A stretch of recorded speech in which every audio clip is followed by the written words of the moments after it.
I'd like to welcome everybody to another installment of Popcorn, Piss, and Vinegar. My name's Chris. I'm joined by John and Scott. You can visit us at www.popcornpissandvinegar.com. Follow us at PPV Guys on Twitter and do the same on Facebook and give us the thumbs up.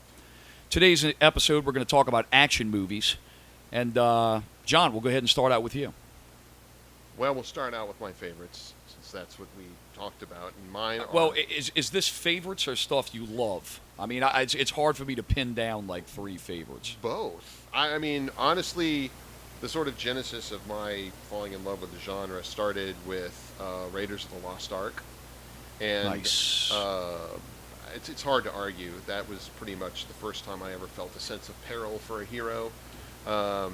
Indiana Jones got beat up, unlike, say, James Bond, who always emerged clean. I also was a big fan of Aliens, that merged sci-fi and action in a way I had never seen before. And then The Matrix is my third favorite all-time movie, and I can watch any of those over and over and over again and never get tired of them. Yeah, I agree with you.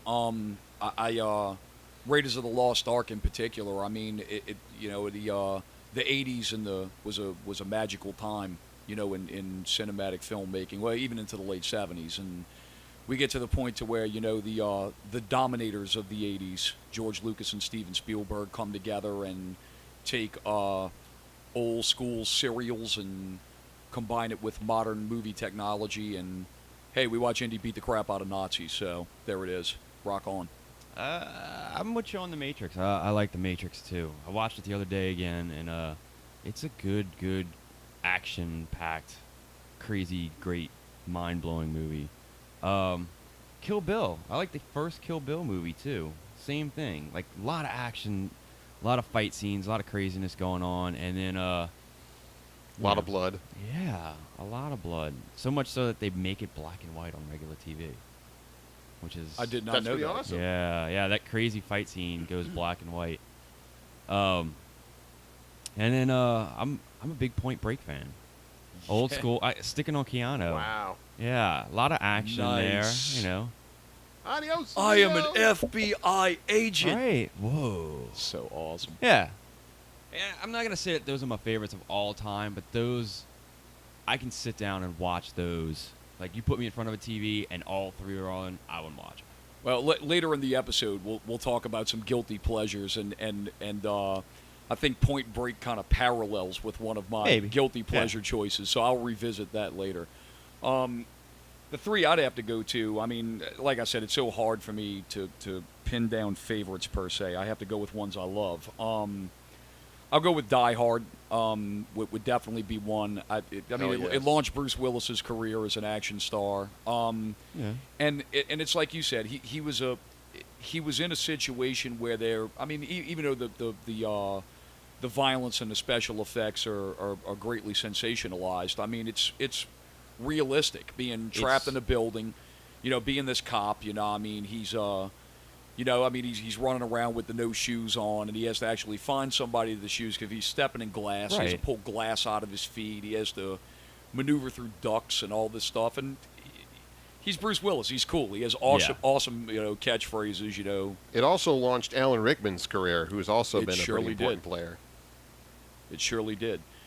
Let me see. What else am I going to go? Oh, Lethal Weapon. Lethal Weapon, definitely. That Crazy Mel.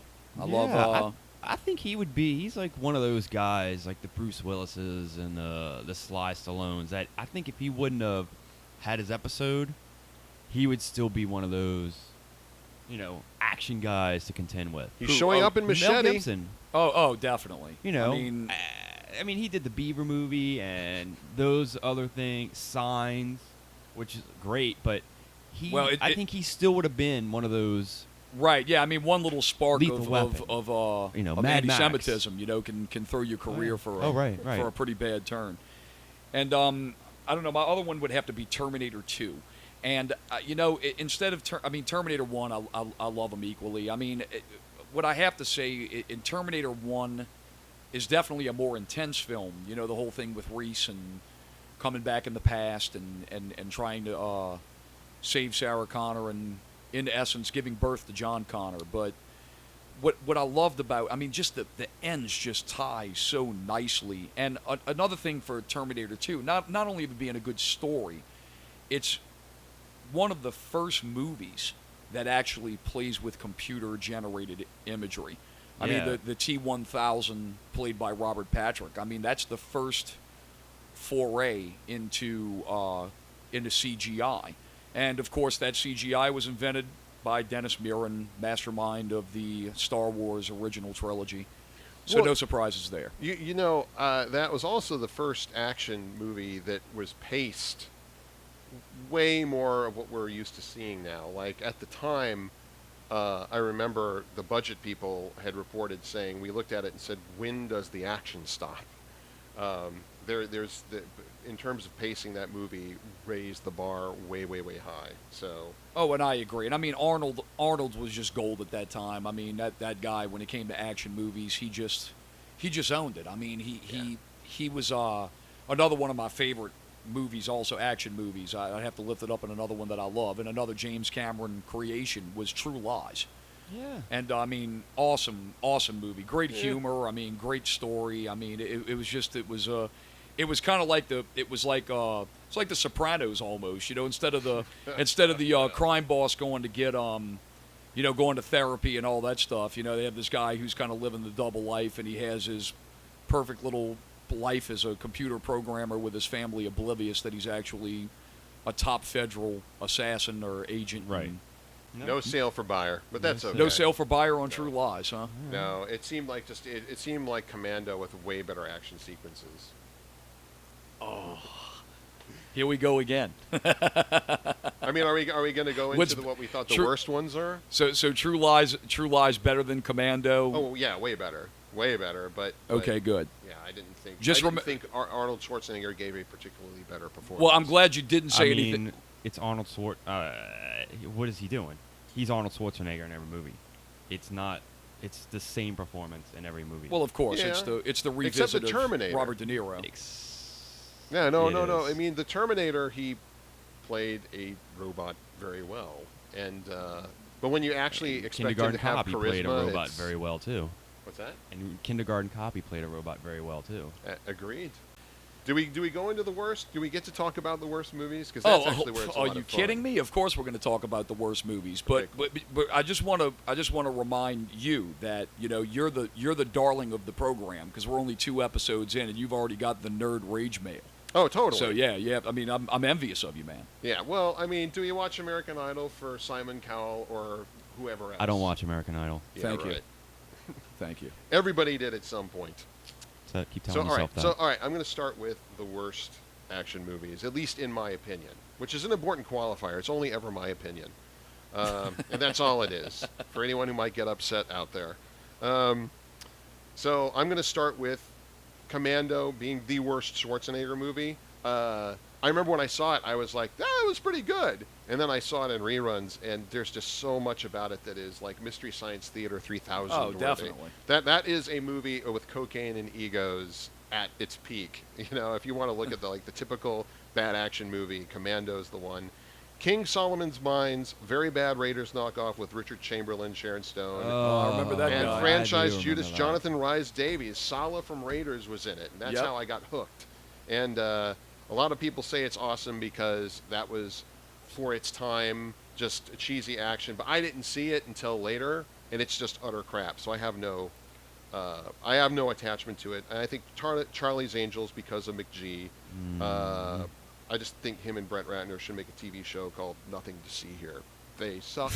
And it's terrible gags, derivative fight choreography. It's basically a lame issue of Maxim on celluloid. That's my feeling. And then, of course, Jim Cotta, which is an almost so bad that it's good. Come on. Jim Cotta is brilliant. Get out. That is a bad action. That's Jim the reason Cotta. I had HBO was for Jim Cotta. That was it. That's true. All right. Jim Cotta. All right. So I'm done with my nerd boy hate for now. What would you go with, Scott? What are some of the worst action movies you've ever seen? I don't know, but I can't agree with the Charlie's Angels and the Jim Cotta. I'd like the Charlie's Angels. Charlie's Angels 2, maybe not so good. Charlie's Angels 1, I liked it. Right. You're just a Crispin Glover fan. That's what. Maybe. Well, here's the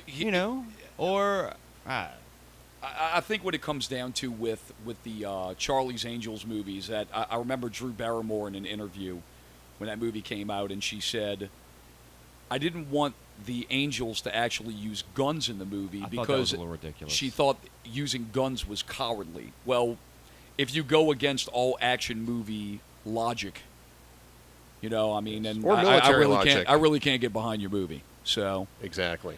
I would have to say some of the worst action movies I've ever seen. Probably the top two that come to mind right now. I'm sorry, Scott. No, Go ahead. I was gonna say like the latest Die Hard, the Die Hard with my kid movie, that movie that he just did. That was the fifth one, wasn't it? Yeah, I think. Yeah, it I was. didn't even see it. I saw the fourth one. I And it was stopped bad. it pretty much midway through and was like, I just can't watch it. Wow. I couldn't do it anymore. Same thing with the fourth one. The fourth one, I liked it. It was fun, but when Bruce Willis is on a fighter plane in the middle of the city, that You've jumped the shark. you've jumped the plane. Pretty much. I mean, in that he nuked the fridge, but I mean, but as far as the thing with it's the exact article with Die Hard, one of the attractions to the John McClane character is that it was kind of mired in realism, and you got those from the first three movies, and even though the violence and the action was very sensationalized, there was some levels of realism to it. I mean, the tap dancing on the airplane at the end of the four was just god awful. I'm gonna come back to that, but go ahead. What's your? Oh, my choices. Oh man, one of my all-time favorite horrible action movies. Sylvester Stallone, starring as Marion Cobretti, the Cobra.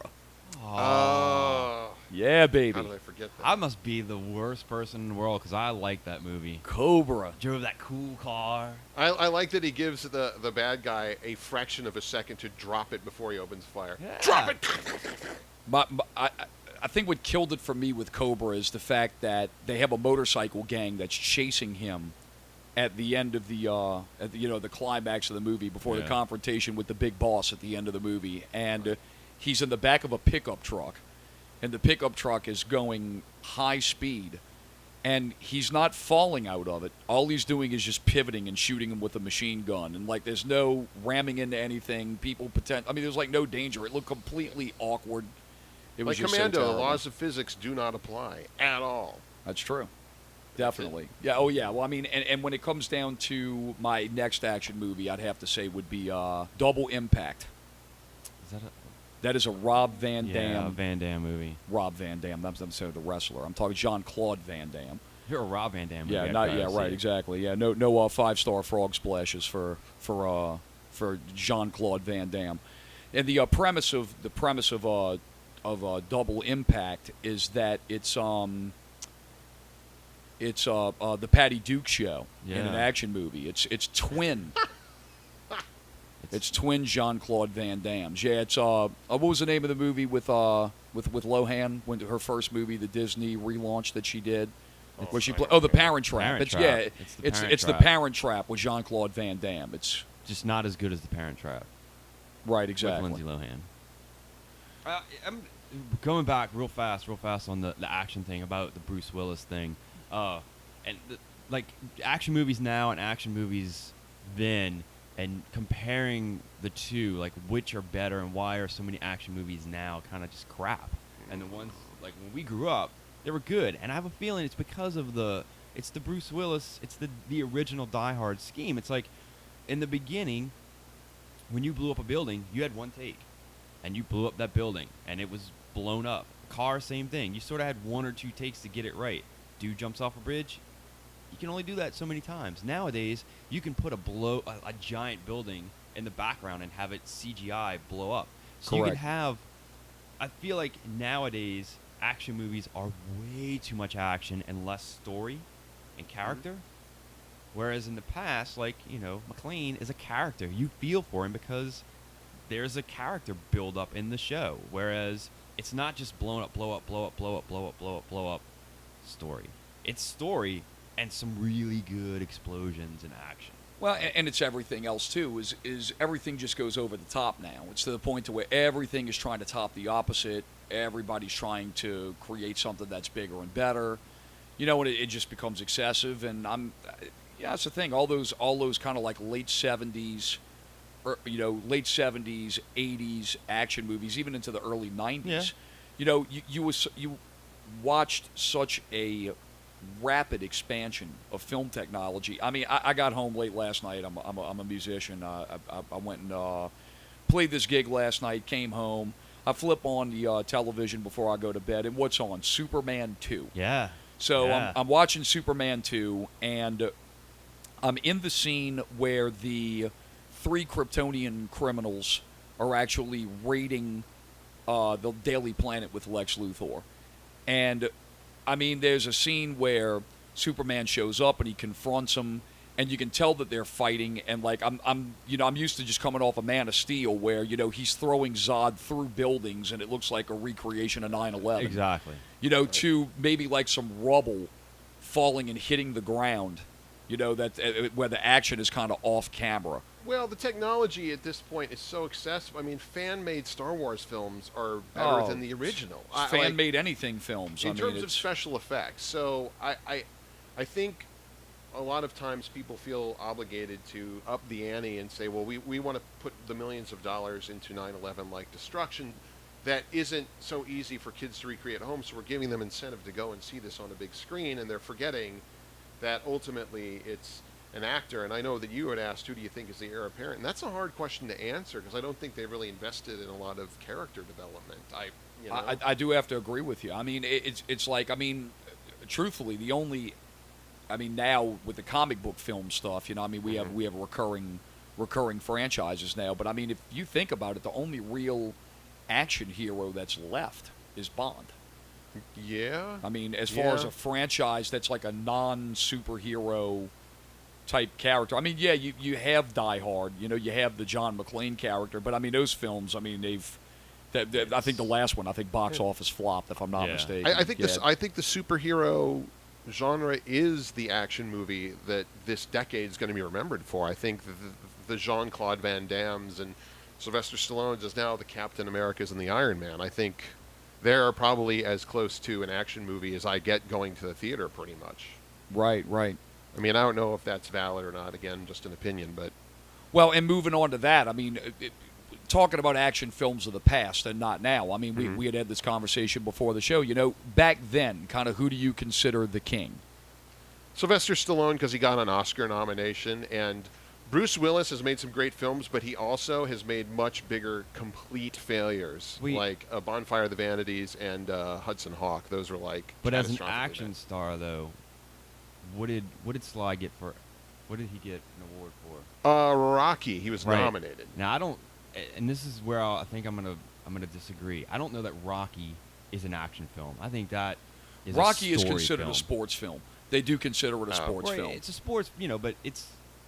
I don't think Expendables and Rocky. I don't put those on the same level. I put that, like, Rocky is Rocky, and. Yes, but Ivan Drago's in the Expendables, and well, they're all in the Expendables. Yes, but I mean, is he an like, action hero because of I Come in Peace? No, but like Rocky isn't shooting Mr. T with a gun. There's a story going on. He's boxing. He's got problems with his wife, and it's this and it's that. There's a story behind Rocky. That's true. So, like, I just saw, not to go off on a tangent. I have to agree with John. I think it is Sylvester Stallone. I would probably put as with probably Schwarzenegger right behind him. But I saw an amazing documentary on Rocky the other night. I mean, it's awesome, and I mean it was YouTube. I saw it on YouTube. Okay. Yeah, it was originally put on the Bio channel. It was called Rocky Going the Distance, and you can look it up on YouTube and watch the whole thing. But I didn't realize it when it came to the original Rocky movie, how much that film actually innovated cinematography. I mean, the shake camera was invented because of that movie. I didn't even know that. The way they film boxing, is because of Rocky. Yeah, right, exactly. And I mean, when the shake cam of him running up the steps in Philadelphia and all that, I mean, even Stallone says it in the documentary, which is true. He says that is the shot that I'll be remembered for forever, and he's absolutely correct. I actually think he'll be remembered for the dolphin porn, which frankly is why I think he's the king. But go on. I mean, what's Bruce Willis got? He married Demi Moore. Big deal. That's true. And then Schwarzenegger just knocked up his maid. No, dolphin porn wins.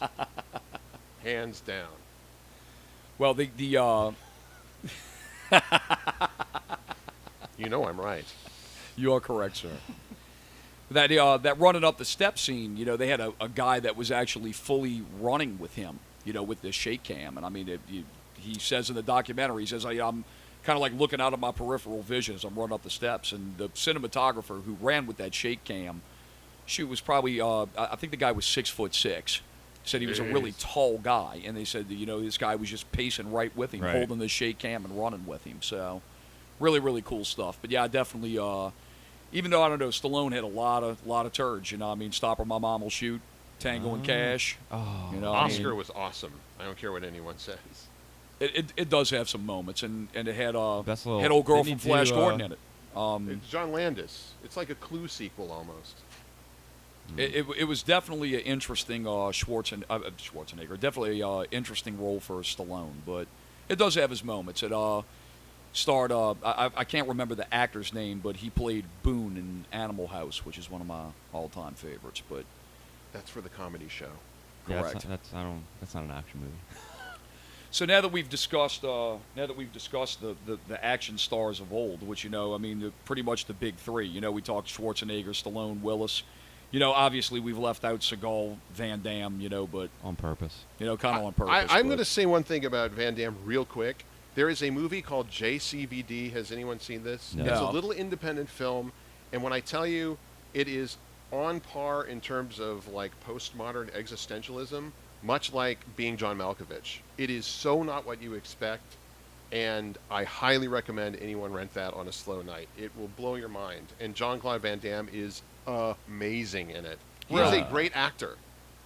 He's always cast as, a lunk-headed martial arts dude, but he's got chops, and that movie made me really excited to see him in other films. And he's gone, of course, back to the Expendables, the trough that pays the bills. But I'm telling you, rent it, you won't be sorry. I'll definitely check that out. I won't. It's for Charlie's Angels. Full throttle. You're lost, bruh. All right, so now we'll talk about the new king of action. Now that everything has been overinflated, overexploded, overthrown out of windows, and overthrown out of cars. We'll talk about the. Let's see. We made a short list here. First of all, we have The Rock, a.k.a. Dwayne Johnson. He's got charisma, like he belongs. If he keeps doing what he's doing, he's got it, because he has the wrestling background. He has that. The fans are gonna see him in any movie he does, and then he has his new action, And he has range, like he does. He turns around franchises. He does. You can't deny that. I mean, everything that he gets involved in, instant money. He might even save McG. Yeah, He'll save McG. Yeah, that'll come. I'll give you my little rap on McG here in a second. Let's see. We got Jet Li. Is he? He's old. I mean, comparatively. He's in the Expendables, right? Yeah. Yeah, Jet Li is another expendable actor. But, I mean, Jet Li, I tell you, I don't think he has an incredible range in American cinema. But, I mean, man, you go watch some of his Hong Kong-produced films. Man, Absolutely. He's got some phenomenal stuff. Yeah, I just don't think Hero, I mean. Oh, Hero is incredible. Yeah. Awesome movie. One of my favorite martial arts. I just don't think he's new school. I would include, like, Tony Jaa, the guy from Ong Bak Warrior. That dude is amazing. And they have... in I think the second film, they have a one-take martial arts choreographed sequence where a Steadicam follows him up a spiral staircase. That is mind-blowing. Have to check that one out. Yeah, Too. they were going to cast Tony Jaa in the Expendables 2 or 3, and it didn't pan out for whatever reason. Huh. Next on the list, how about Vin Diesel? Yeah, I'm a Vin Diesel fan. Yep, so am I. I loved Pitch Black. I liked Pitch Black.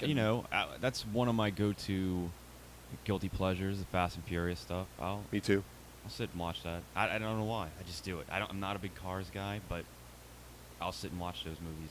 I saw the first two. I haven't seen any beyond that. Yeah, I hear they're pretty good. I mean, I love Pitch Black. I thought Pitch Black was good. Fast and Furious, another Rock movie.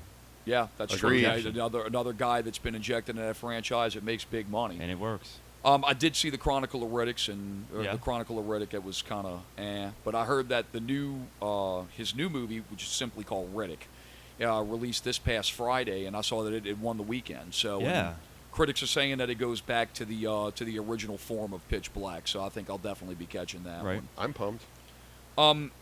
These two, the last two here, I'll probably cover into the. I'll just lump into one category here. We have to give a little girl power to the category. We have Mila Jovovich, which I don't think that. Resident Evil. She's done a lot of those movies. Yeah, because of her husband, and Still. they're just crappy movies. I mean, they're just so bad. They are. I think the only reason I watch those movies, I was a fan of the game, and I just want to see how it ends. I want to see what they do. I loved her in The Fifth Element. I mean, that's her movie as far as I'm concerned. And I didn't see it, but I heard like her husband.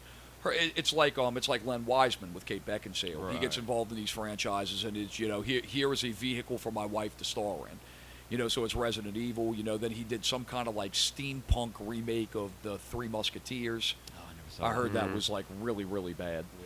Yeah. And then you have her, and then you have another guy who's kind of like in the same boat as Jason Statham. I think this is a guy that has a lot of charisma and he's really tough, but he just doesn't select the right roles. Yeah, I don't know who. Sometimes he does. He's just he doesn't say no. Like I thought the Bank Job was actually pretty decent. Yeah, the Bank Job was good. I thought the first Transporter movie was good. Yeah, anything he's done with Guy Ritchie, I mean, is great. Is great. I mean, but he's in Snatch. He is absolutely hilarious, but he's not fighting people. Right. That's another He's thing. sort of the normal schlub, actually. Yeah, and everyone else is fighting around. He's great. He's quick. He's funny, and I wish he would do more of those than the. Well, with Statham, and I think John hit the nail on the head with that. What it comes down to is he's the guy that doesn't know how to say no. Yeah. And they have a German director. His name's Uwe Boll. I don't know if you've heard of this guy before, but he's basically the Ed Wood of like our generation. I mean, the guy just makes horrible movies. And from what I found out is the reason a lot of his movies get made is because Germany has some type of film subsidy program through the government. So he's actually getting government funding to make movies. to make He's these a welfare horrible movies. director. Yeah, I think Jason Statham has a guy that had be potential to be a great action star. He's just not picking the right stuff. Yeah, it'll come to him. So, to just kind of wrap this up before our rumor section, why don't we just kind of talk about movies we really like, guilty pleasure-wise. Maybe some people consider them horrible, but... I'm going to pick movies that maybe people haven't seen so that they actually take time to see them. I liked Equilibrium with Christian Bale. I thought that is a great film. District 13, which is like one of the big parkour movies. That was a good movie. That was a great movie, and I love watching it. The choreography is great. RoboCop is a guilty pleasure. I know they're remaking it, and they're trying to take like a Lifetime, he gets to know his family serious take, but I prefer the sort of misanthropic bits. And then old school Remo Williams. I don't know if anyone remembers that. Yeah, right? I Damn love right. Remo Williams and the theme. Yeah. Yep. I loved Remo, too. That's a good little guilty pleasure film. Agreed.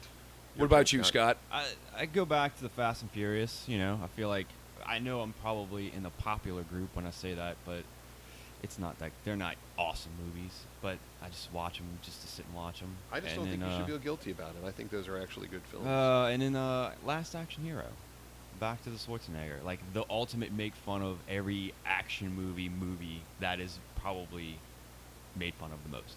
That you should Last feel Action guilty Hero. about.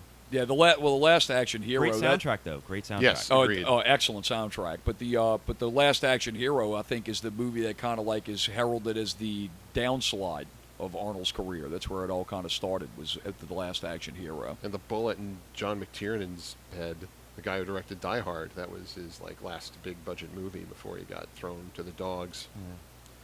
I don't know, when it comes to my fallback action movie, and I'll try to watch it a couple of times a year because I love it so much, and it goes back with Point Break. Point Break, it's such a ridiculous concept. You have an FBI agent that's going after like a group of surfers that are robbers. For me, it's in that vein, it is the evil professional football team owner that's involved in several scams, and Detective Joe Hallenbeck, played by Bruce Willis in The Last Boy Scout, goes after him to uncover all of the zaniness and corruption in sports. And the catch lines, the catchphrases in the movie are hilarious. It was actually written and directed by Shane Black, who did Kiss Kiss Bang Bang and also did Iron Man 3 and wrote Lethal Weapon and wrote, I think didn't write it, but actually starred in Predator, in the first Predator movie. Talking about Last Boy Scout? Oh, yeah, The Last Boy Scout, it was written and directed by Shane Black. And, I think when it comes to, like, catchphrases in movies, you always have the I'll be back and all that stuff. Bruce Willis's catchphrases are just so priceless. Funny as hell. I quote them to this day. I should rewatch that after the whole Goodell scandal last year. Maybe I'll connect with it more. Definitely. I'll loan it to you. Okay, sweet. That's definitely in the collection. Hook a brother up. All right. Well, I went through and looked up a couple of rumors here, things that are either rumors or have been confirmed in movie news, and we'll go ahead and cover those things very, very quickly. First of all, since our last episode, it has been confirmed that James Spader will play Ultron in Avengers 2, and Bradley Cooper will be cast as Rocket Raccoon in Guardians of the Galaxy. Guardians of the Galaxy comes out next year. That's going to be Marvel's attempt into a new team-style movie a la Avengers. And on to the rumors and I guess some confirmations. First of all, William Shatner has expressed interest that he wants to play Alfred Pennyworth, Batman's butler in the Man of Steel sequel, which I think is gold. Yeah, gold I in don't know that that's gold. And to think we were upset about Affleck.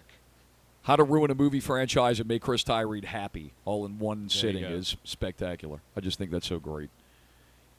Go Bill. Go Bill. All right, Matt Damon.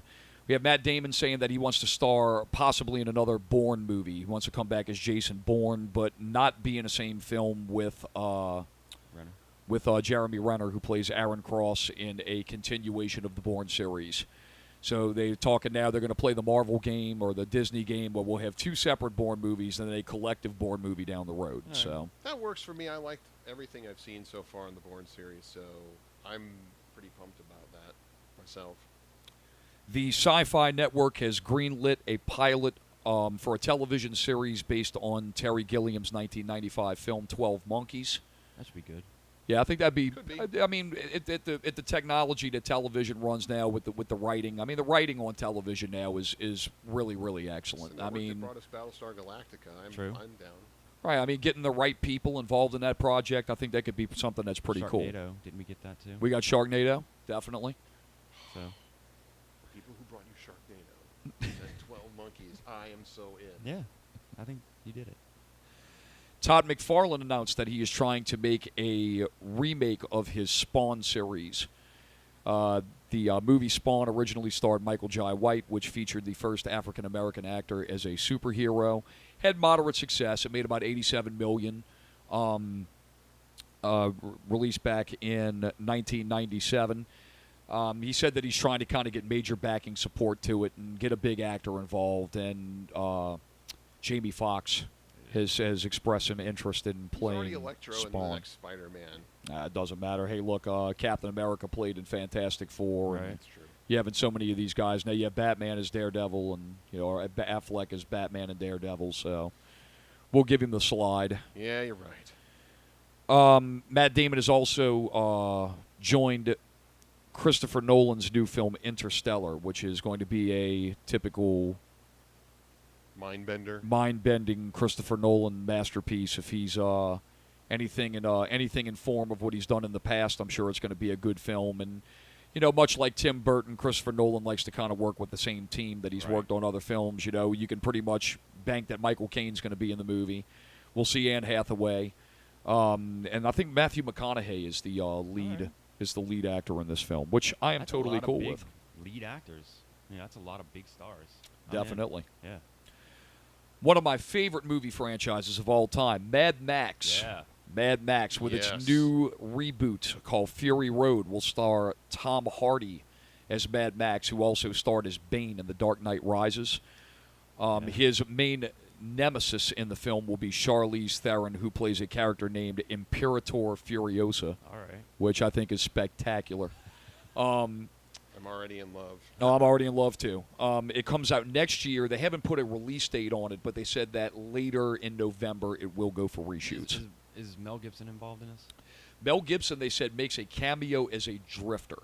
They said that he doesn't that's have. cool. That's the only thing that he's cast as is a drifter. It's the same director, right, as the original? Same director, same producer. It's this guy said, I'm just going to reboot Mad Max and a modernized version of what I think it would be. So It's gonna be good. I am totally okay with that.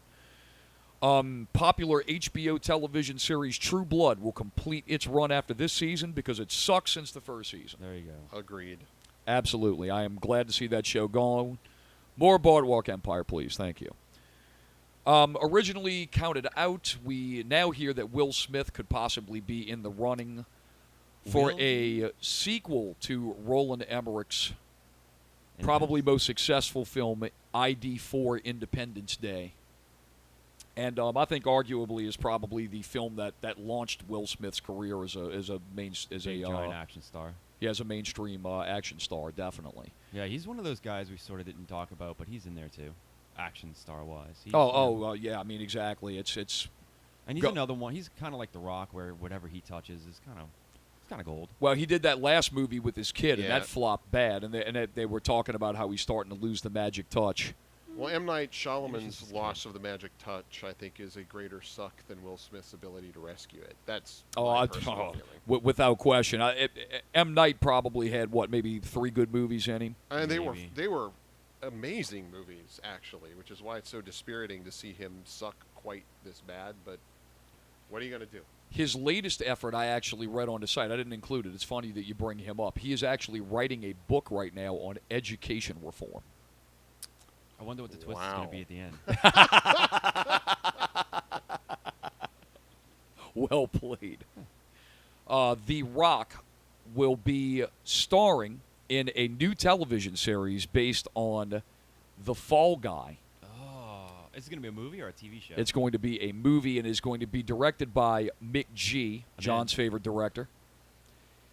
Jury's out. I mean, look, I was hoping that the Terminator 4 would be a good movie. I was just like, I'll give McGee another chance, and he failed abjectly, in my opinion. But they're going to keep giving him chances, and if it gets good reviews, I'll totally go see it. I'll let you know. I'll be first in line. Okay, I'll yeah, see you it, do and that, I'll give man. You be the review. canary in the coal mine. I will do that for you. If there is anything, though, that The Fall Guy is credited for, in my opinion, it comes up with the best name of a character of all time, and the character's name is Colt Seavers. Absolutely. And that is awesome. It's no Steve Austin, though.